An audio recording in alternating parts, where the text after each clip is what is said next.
नमस्कार, UP live देख रहे हैं आप और मैं हूं आपके साथ शिवम चतुर्वेदी। यूपी लाइव में आज हम बात करेंगे सीएम योगी के प्रदेश के नगर निकायों के साथ संवाद की। इसके साथ ही बात होगी 17वें आदिवासी युवा संवाद कार्यक्रम की, जो कि लखनऊ में हुआ। इसके बाद दर्शन करेंगे मां कल्याणी के दरबार के, तो वहीं जानेंगे एटीएम फ्रॉड के आरोपियों की पुलिस के साथ हुई मुठभेड़ के बारे में। लेकिन सबसे पहले बात होगी सीएम योगी के बुढ़िया माई मंदिर पहुंचने की। गोरखपुर के बुढ़िया माई मंदिर पहुंचे सीएम योगी आदित्यनाथ। सीएम योगी ने मंदिर परिसर में किया दर्शन पूजन, जनता के कल्याण और मंगलमय जीवन की प्रार्थना की। मुख्यमंत्री ने मंदिर परिसर का किया निरीक्षण। वहीं सीएम योगी ने नन्हे भक्तों को चॉकलेट भी बांटा है। तो बुढ़िया माई मंदिर के दौरे पर पहुंचे मुख्यमंत्री योगी आदित्यनाथ और सीएम योगी ने मंदिर परिसर में दर्शन पूजन किया, जनता के कल्याण और मंगलमय जीवन की प्रार्थना भी की। मुख्यमंत्री ने मंदिर परिसर का निरीक्षण भी किया। इस दौरान सीएम योगी ने नन्हे भक्तों को चॉकलेट भी बांटा है। तो गोरखपुर से बड़ी खबर सामने आ रही है। गोरखपुर बुढ़िया माई मंदिर पहुंचे सीएम योगी आदित्यनाथ। सीएम योगी ने मंदिर में पूजा अर्चना की और इस दौरान जनता के कल्याण, तस्वीरों के माध्यम से आप देख सकते हैं कि सीएम योगी आदित्यनाथ वहां पर पूजा अर्चना करते हुए नजर आ रहे हैं और प्रार्थना करते हुए नजर आए। मुख्यमंत्री ने मंदिर परिसर का इस दौरान निरीक्षण भी किया है और इस दौरान वहां पर तमाम जो लोग हैं वो मौजूद रहे उनके साथ। साथ ही साथ सीएम योगी ने नन्हे भक्तों को इस दौरान चॉकलेट भी बांटा है और वहां पर पूजा अर्चना करते हुए नजर आए सीएम योगी आदित्यनाथ।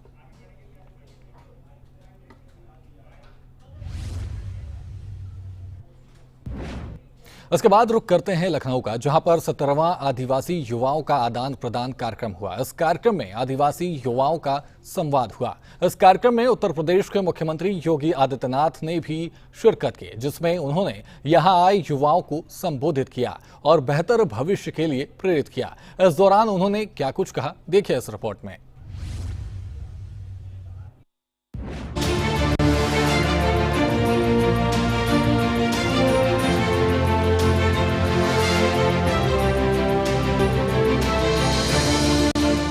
लखनऊ में 17वां आदिवासी युवाओं का आदान प्रदान कार्यक्रम हुआ, जिसमें अलग अलग राज्यों के कई आदिवासी युवाओं ने उत्तर प्रदेश के मुख्यमंत्री योगी आदित्यनाथ से संवाद किया। इस दौरान उन्होंने कहा कि लखनऊ में आप सबको जानने समझने का अवसर मिलेगा। इसके उन्होंने कहा कि देश के प्रधानमंत्री ने देशवासियों के सामने एक बड़ा विजन, वो है विकसित भारत का। भारत विकसित तब होगा जब हर भारतवासी के मन में विकसित होने का संकल्प होगा। उसे अपने जीवन का मंत्र बनाएंगे। तब कांदला हो या कालाहारी हो या बीजापुर, जब ये सब विकसित होंगे तो भारत विकसित होगा। यहाँ पर आप सबको लखनऊ में जानने समझने का अवसर प्राप्त होगा। संवाद से मैं सुन रहा था, देख रहा था। देखिए, देश के प्रधानमंत्री जी ने देशवासियों के सामने एक बड़ा विजन रखा है, विकसित भारत का। भारत विकसित होगा कब? जब हर भारतवासी के मन में विकसित होने का एक संकल्प होगा, उसे अपने जीवन का हम मंत्र बनाएंगे तब। कांदला हो, कालाहांडी हो, सिंहभूमि हो, गढ़चिरौली हो, कांकेर हो, नारायणपुर हो, बालाघाट हो या बीजापुर, जब ये सब विकसित होंगे तो भारत विकसित होगा। और भारत विकसित होगा 140 करोड़ भारतवासियों की आशा और आकांक्षा के अनुरूप हमें विकास हर जगह देखने को मिलेगा। इसके लिए उन्होंने पंचप्रण की बात की। 5 प्रण हर भारतवासी के मन में आने चाहिए। एक, अपनी विरासत पर गौरव की अनुभूति होना। हम भारत के सभी महापुरुषों के प्रति, देवी देवताओं के प्रति, ऋषि मुनि परंपरा के प्रति, स्वतंत्रता संग्राम सेनानियों के प्रति श्रद्धा का भाव रखते हैं। इसके साथ ही सीएम योगी ने यहां आए युवाओं से आग्रह किया कि मैं जरूर चाहूंगा कि आप विधानसभा और मेट्रो का भ्रमण जरूर करें। देखें कैसे विकास होता है और पब्लिक ट्रांसपोर्ट का माध्यम कैसे आगे बढ़ सकता है। उन्होंने युवाओं से मिलने जुलने की अपील की और कहा कि भगवान राम के वनवास के दौरान उनके सबसे ज्यादा मित्र बने वो जनजातीय समुदाय के लोगों ने उनका सहयोग किया था। भगवान राम की पावन जन्मभूमि में भगवान राम का भव्य मंदिर का निर्माण हो गया है। सीएम योगी ने युवाओं से अयोध्या का भ्रमण करने को लेकर कहा, आप सब आए हैं, मैं जरूर चाहूंगा कि विधानसभा और मेट्रो का भ्रमण आप जरूर करें।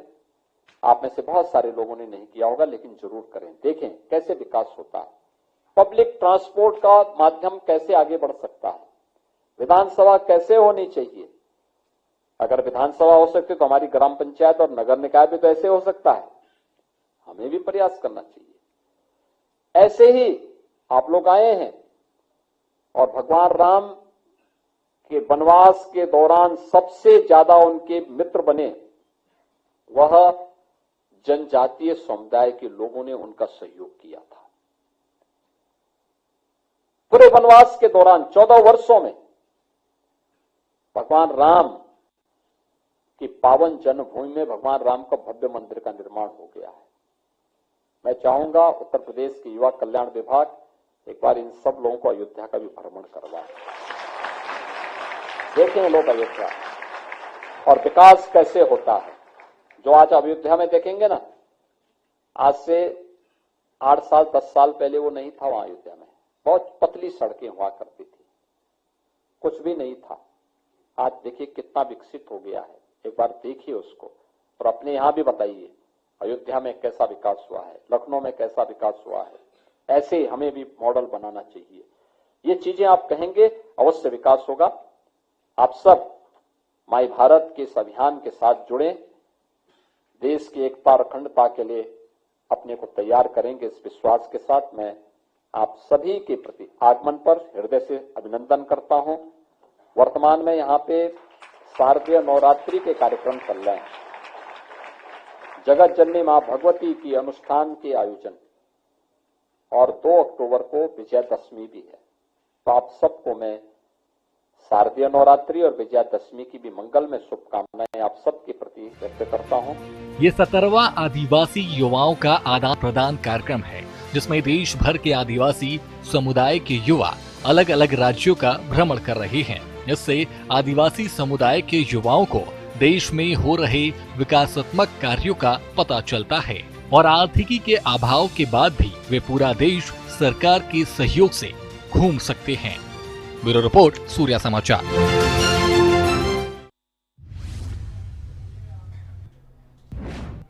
लखनऊ के बाद अब बात करते हैं बरेली की, जहां हिंसा के बाद अब डीआईजी अजय साहनी ने 10 सदस्यीय कमेटी का गठन किया है, जो अलग अलग तरह से पूरी घटना की जांच करेगी। तो वहीं हिंसा के बाद बरेली में जिंदगी फिर से पटरी पर लौट रही है। लोग डर के साए से बाहर आ गए हैं और पहले की तरह रोजमर्रा के काम करने में जुटे हुए हैं। इलाके में कैसा है शांति सूरत के हाल, देखिए इस रिपोर्ट में।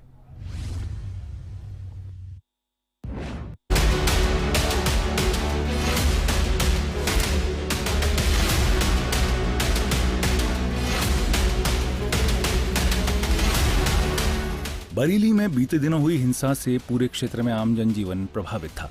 न सिर्फ हिंसा के इलाके में बल्कि आसपास के इलाकों में भी स्कूलों के साथ साथ बाजार भी बंद रहे। जुमे के दिन दोपहर की नमाज के बाद हुई इस हिंसा से बरेली शहर में अशांति पैदा हो गई। सीएम योगी आदित्यनाथ ने इसे आदत से मजबूर तत्वों की साजिश बताते हुए कठोर कार्रवाई का निर्देश दिया। डीएम अविनाश सिंह ने कहा कि धारा 163 के बावजूद बिना अनुमति प्रदर्शन किया गया। जुमे की नमाज के बाद उपद्रवियों ने पुलिस पर पत्थरबाजी की, जिसके बाद पुलिस को मजबूरन लाठीचार्ज करना पड़ा। अब इस पूरे घटनाक्रम को देखिए। 21 से 25 सितंबर के बीच का घटनाक्रम, जिसमें साजिश की प्लानिंग की गई। 55 व्हाट्सएप ग्रुप से करीब 1600 लोगों को जुटाया। 26 सितंबर की दोपहर को नमाज के बाद आई लव मोहम्मद पोस्टर लेकर प्रदर्शन और प्रदर्शन के दौरान पुलिस पर पथराव। 26 सितंबर की शाम को लाठीचार्ज किया गया और 10 FIR दर्ज की गई। तो वहीं मौलाना तौकीर गिरफ्तार। 27 सितंबर को SIT का गठन किया गया, जिसमें 8 गिरफ्तारियां हुई और इंटरनेट सस्पेंड किया गया। 28 सितंबर को कुल 49 गिरफ्तारियां हुई और NSA की तैयारी। स्कूल खुले हुए हैं, अब नॉर्मल है। बरेली जिन्होंने भी यहाँ दंगा फैलाने की कोशिश की है, उन पे सख्त कार्रवाई होनी चाहिए। यहाँ बरेली में हमेशा शांति रहती है और इन्होंने जो है यहाँ का माहौल बिगाड़ने की कोशिश की है। उनके लिए बहुत ही सख्त कार्रवाई हो और पुलिस प्रशासन ने बहुत ही बढ़िया सहयोग दिया है। पुलिस ने जो करा है बहुत ही अच्छा काम किया है। जिन्होंने यहाँ वातावरण बिगाड़ने की कोशिश की है उनके लिए तो यही मांग है कि सख्त से सख्त कार्रवाई होनी चाहिए। उस दिन ऐसा था, मियाँ ने मना कर दिया था, लेकिन ये लोग कुछ टुकड़ियों से आ रहे थे, इस गली से आ रहे थे, इस गली से दो करके ये कई संख्या में इकट्ठे हो गए जिला परिषद से आगे। वहाँ इनने हमारे पुलिस प्रशासन से पथराव करा, फिर पुलिस ने इन पर लाठीचार्ज करा। हाँ, पुलिस ने कार्रवाई भी करी है, जेल भेजा 77 लोग। अब इस पूरे घटनाक्रम के बाद इलाके में शांति है और जिंदगी पटरी पर लौट रही है, जिसके बाद लोग पहले की तरह काम पर निकल रहे हैं और कारोबारी अपने अपने कामों में लगे हुए हैं। इसके साथ ही शांति बहाल होने के बाद स्कूली बच्चे भी पहले की तरह स्कूल जा रहे हैं और बहुत खुश नजर आ रहे हैं। बता था कि यहाँ पे काफी पत्थरबाजी हुई थी। हाँ, अब तो सब ठीक है, कि आगे ये सब ना हो और धीरे से रिहा ना किया जाए इनको। नहीं, बहुत लड़ाई दंगा हुई थी, उसकी वजह से उन सबको जेल से आना चाहिए। अच्छा, बहुत बढ़िया हुआ। बरेली हिंसा की निष्पक्ष जांच के लिए डीआईजी अजय साहनी ने 10 सदस्यीय स्पेशल इन्वेस्टिगेशन टीम का गठन किया है। इसका नेतृत्व एसपी सिटी मानुष पारिक करेंगे। जानकारी है कि एसआईटी साजिश के एंगल से जांच करेगी, जिसमें CCTV footage, call detail record और उपद्रवियों की पहचान शामिल है। अब देखना होगा कि आगामी दिनों में हिंसा के कितने आरोपी और साजिशकर्ता सामने आते हैं। ब्यूरो रिपोर्ट, सूर्य समाचार।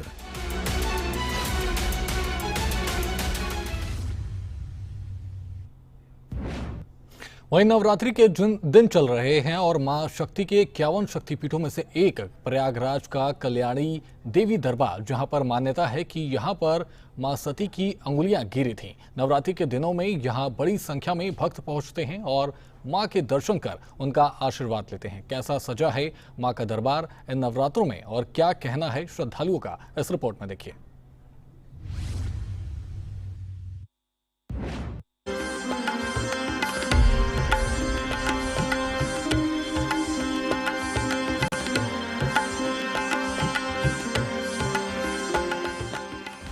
भक्तों की भीड़, श्रृंगार का सामान और फूल मालाएं, ये तस्वीरें हैं प्रयागराज के कल्याणी देवी मंदिर परिसर की, जहां नवरात्रों में खूब रौनक देखने को मिल रही है।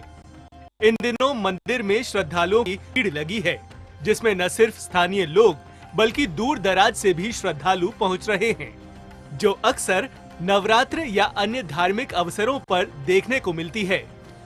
ये 51 शक्ति पीठों में से एक है। माना जाता है कि यहाँ मां सती की अंगुलियां गिरी थी, जिसके बाद ये धर्म स्थान एक शक्ति पीठ के रूप में विकसित हुआ था। भक्त अपनी मनोकामनाएं लेकर यहाँ आते हैं और मां के दर्शन करते हैं, जिससे मंदिर में हमेशा भक्तों का तांता लगा रहता है।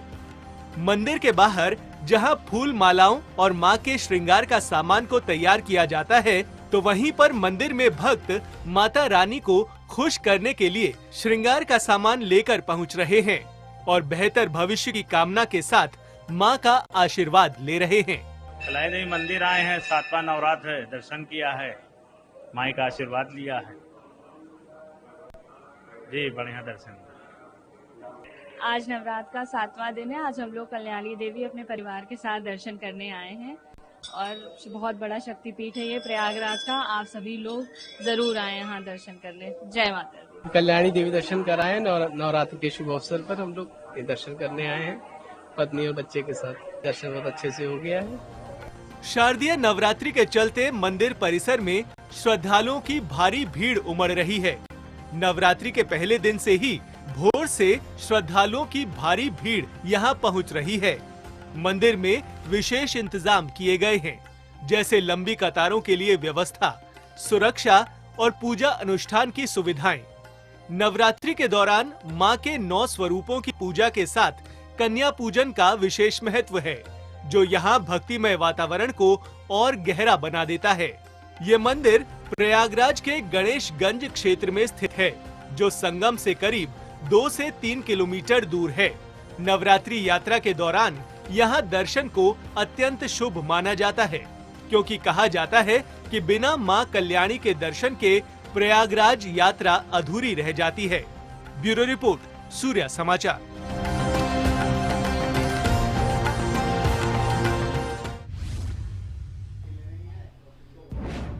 अब बात उत्तर प्रदेश के महिला टीम के अभियान की, जिसने नाम दिया गया है मिशन शक्ति अभियान। महिला पुलिस की इस टीम ने एक और सफल कार्रवाई की है। गाजियाबाद में कुछ दिनों पहले एक बुजुर्ग के साथ एटीएम में फ्रॉड की वारदात सामने आई थी, जिसने कुछ बदमाशों ने एक बुजुर्ग से करीब 1.5 लाख रुपए एटीएम बदलकर ठग लिए थे। अब इन बदमाशों को पुलिस ने पकड़ लिया है और कैसे किया इन बदमाशों को काबू, देखें इस रिपोर्ट में।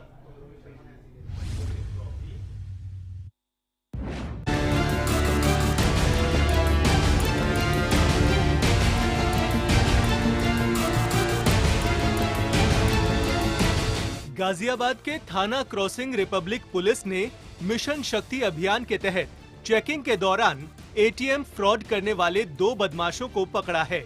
इनमें से एक बदमाश मुठभेड़ में घायल हुआ है। दरअसल बीती शाम पुलिस टीम ABES कॉलेज और चिपियाना अंडरपास के पास चेकिंग कर रही थी। तभी बिना नंबर प्लेट की KTM बाइक पर 2 लोग आते दिखे। जब उन्हें रुकने का इशारा किया गया तो उन्होंने पुलिस पर गोली चला दी। पुलिस ने पीछा किया और जवाबी कार्रवाई में गोली चलाई, जिससे एक बदमाश जाहिद घायल हो गया। उसके साथ एक और बदमाश इरशाद भी था, जिसको पुलिस ने पकड़ लिया।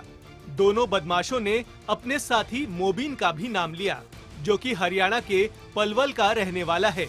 इन तीनों बदमाशों ने मिलकर कुछ दिन पहले एक बुजुर्ग का एटीएम बदलकर करीब 1.5 लाख रुपए ठग लिए थे। इसके साथ ही चोरी की बाइक भी दिल्ली से 6-7 महीने पहले उठाई थी। इसके अलावा जाली नोटों की सप्लाई करने में भी ये शामिल रहे हैं। थाना क्रॉसिंग रिपब्लिक में मिशन शक्ति फेज 5 के अंतर्गत शक्ति ऑन व्हील्स के प्रोग्राम के तहत एसओ क्रॉसिंग रिपब्लिक में महिला पुलिस टीम के द्वारा 2 चेक पॉइंट लगाकर एक ABS कॉलेज के सामने और एक चिपियाना अंडरपास के नीचे चेकिंग की जा रही थी। उसी वक्त एक बिना नंबर प्लेट की बाइक सवार 2 व्यक्तियों को आता हुआ देखकर इन टीम के द्वारा रुकने का इशारा किया गया, बट उनके द्वारा रुकने के बजाय पुलिस टीम के ऊपर जान से मारने की नीयत से एक फायर किया गया। जब पुलिस टीम के द्वारा इनका पीछा किया गया तो इनके द्वारा रुकने के बजाय ABS कॉलेज के साइड से जो कच्चा रास्ता जा रहा है उसकी तरफ अपनी बाइक मोड़ ली गई और पुलिस टीम को आता हुआ देखकर इन्होंने दोबारा से फायर किया। जब पुलिस टीम ने जवाबी कार्रवाई में आत्मरक्षार्थ हेतु गोली चलाई तो इनमें से एक व्यक्ति जाहिद के पैर में गोली लग गई और दूसरे व्यक्ति इरशाद को महिला पुलिस टीम के द्वारा घेरकर पकड़ लिया गया। जब सघन पूछताछ की गई तो ये पता चला कि जाहिद और इरशाद ये कुख्यात किस्म के अपराधी हैं और जाहिद पर कई मुकदमे हैं, जिसमें कुछ तो बहुत ही गंभीर धारा के अपराध हैं, जैसे कि इन्हें ATS के द्वारा भी पास्ट में 2 बार पकड़ा गया है। जाली करेंसी के अपराध हैं और इस पर गैंगस्टर एक्ट की कार्रवाई भी प्रचलित है। पुलिस ने इन बदमाशों से चोरी की बाइक, अवैध तमंचा, कारतूस, 25 ATM कार्ड्स और 5,100 रुपए की नकदी बरामद की है। इन बदमाशों में से एक जाहिद नाम के बदमाश का काफी लंबा आपराधिक इतिहास भी रहा है, जिस पर ATM फ्रॉड के 8 केस, गैंगस्टर एक्ट, जाली नोट और राजद्रोह के मामले दर्ज हैं। गाजियाबाद से सतीश कुमार, सूर्या समाचार।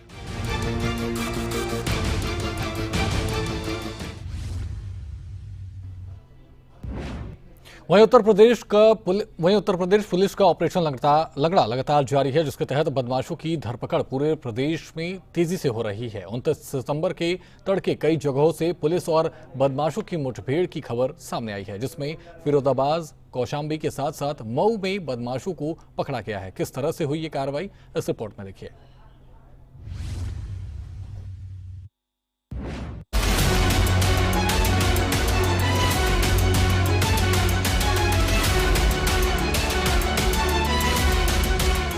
उत्तर प्रदेश पुलिस का ऑपरेशन लंगड़ा जारी है, जिससे बदमाशों की धरपकड़ भी तेज गति से हो रही है। इसी तरह से फिरोजाबाद में हुई एक पुलिस मुठभेड़ में एक बदमाश को पकड़ा गया, जो कि करीब 20 मामलों में नामजद अपराधी है, जिसे पुलिस ने शिक्षागंज थाना क्षेत्र के सूरजपुर नहर पर नाके के दौरान पकड़ा। पकड़े गए युवक ने अपना नाम मुखिया पुत्र लायक सिंह बताया है, जो एक कुख्यात अपराधी है और उसके खिलाफ 20 मुकदमे दर्ज हैं। इसके साथ ही इस पर अदालत से भी कई वारंट जारी हैं। आज सूरजपुर नहर पर थाना शीशागंज पुलिस चेकिंग कर रही थी, तभी उसको एक नगला खंडर की तरफ से एक मोटरसाइकिल पे एक युवक आता दिखाई दिया। जो पुलिस टीम ने इसको इशारा किया रोकने का, वो मोड़कर मोटरसाइकिल भागने लगा। हड़बड़ाकर उसकी मोटरसाइकिल गिर गई, तभी उसने पुलिस पे फायर कर दिया। जवाबी कार्रवाई करते हुए पुलिस ने फायर किया। गिरफ्तार कर पूछताछ की गई। उसने अपना नाम मुखिया पुत्र लायक सिंह बताया, जो कि इस शीशागंज थाने का टॉप 10 अपराधी था और जिसपे 20 मुकदमे दर्ज हैं। माननीय न्यायालय से NPW और 82 जारी किया हुआ है। अभियुक्त के कब्जे से एक मोटरसाइकिल, 315 बोर तमंचा, 2 खोखे और एक जिंदा कारतूस बरामद हुआ है। तो वहीं कौशाम्बी में भी पुलिस ने इस तरह की कार्रवाई की। दरअसल 27-28 सितंबर की रात को एक कॉलर ने पुलिस को चरवा थाना क्षेत्र के कृष्णा टोली गांव में गोकशी की घटना की सूचना दी। सूचना मिलने पर पुलिस वहां मृत पशु को खोजने पहुंची और कॉलर ने उन्हें बताया कि उन्होंने स्थानीय निवासी भंवर सिंह यादव को ये काम करते देखा है। पुलिस द्वारा उसे पकड़ने से पहले ही आरोपी व्यक्ति मौके से फरार हो गया। आरोपी की तलाश के लिए टीमें गठित की गईं। पुलिस ने मोइनुद्दीनपुर के पास आरोपी को अपने एक साथी के साथ पाया, जहां पर पुलिस पर फायर किया गया। आत्मरक्षा में जवाबी कार्रवाई की गई और आरोपी के पैरों में गोली से चोट लग गई। सूचना पर तत्काल पुलिस फोर्स उसको पकड़ने के लिए गई तो वो मौके से फरार हो गया था। इस घटना की थाना चरवा पर सुसंगत धाराओं में अभियोग पंजीकृत कराया गया था। जो इसके अभियुक्त है उनकी गिरफ्तारी के लिए थाना प्रभारी चरवा और थानाध्यक्ष पिपरी के नेतृत्व में कई टीमों का गठन करके उनके अभियुक्तों के मिलने वाले संभावित स्थानों पर दबिश दी जा रही थी। इसी क्रम में आज दिनांक 28 सितंबर 2025 की शाम को मुखबिर द्वारा सूचना प्राप्त हुई कि भंवर सिंह अपने एक साथी के साथ मोइनुद्दीनपुर रतगहा के गुगुआ मार्ग में गुगुआ बाग के पास छुपा हुआ है। सूचना प्राप्त होते ही तत्काल पुलिस फोर्स मौके पर पहुंची। जो अभियुक्त है उनको पकड़ने का प्रयास किया तो उनके द्वारा पुलिस पार्टी के ऊपर जान से मारने की नीयत से फायर किया गया। पुलिस द्वारा आड़ लेते हुए उनको आत्मसमर्पण के लिए कहा गया, लेकिन उन्होंने पुनः भागते हुए पुलिस टीम के ऊपर जान से मारने की नीयत से फायर किया गया। पुलिस द्वारा आत्मसुरक्षा जवाबी कार्रवाई में फायरिंग किया गया, जिसमें एक गोली एक अभियुक्त के पैर में लगी है और उसको किसी तरह घेर के पकड़ा गया। पूछने पर उसने अपना नाम भंवर सिंह बताया। तो उधर मऊ जिले के चिरैयाकोट थाना क्षेत्र में सोमवार सुबह पुलिस और पशु तस्करों के बीच मुठभेड़ हुई, जिससे पुलिस कार्रवाई में तस्कर के पैर में गोली लगी। उसे गंभीर हालत में अस्पताल में भर्ती कराया गया है। घटनास्थल से पुलिस ने एक देसी पिस्टल, एक तमंचा, 2 खाली खोखे और करीब 20 किलो मांस बरामद किया है। मौके पर पहुंचे सीओ शीतला प्रसाद पांडे ने जांच शुरू कर दी है। ब्यूरो रिपोर्ट, सूर्य समाचार।